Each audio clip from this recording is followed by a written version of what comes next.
এখন ওকে মায়ের কথা না শুনলে চলে? লোকে কি বলবে? তোরও কিন্তু এখন তাই করা উচিত। আমাকে এত জ্ঞান দিতে হবে না, তুই যাবে কিনা তাই বল।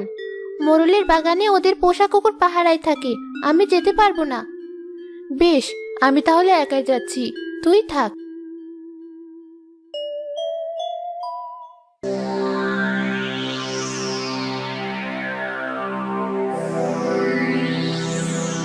ওই তো মোরলের পোষা কুকুর ঘুমাচ্ছি। এই সুযোগে টুক করে গাছে উঠে গোটা কয়েক কাম পেড়ে পালিয়ে যাই।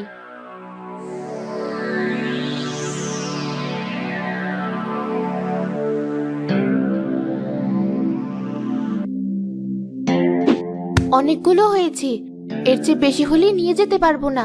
আর কুকুরটা যদি হঠাৎ জেগে যায় তাহলে তো পালাতেও পারবো না। এখন নেমে পড়ি। আহ, কোমরটা গেল। পড়ার শব্দে তো কুকুরের ঘুম ভেঙে গেল।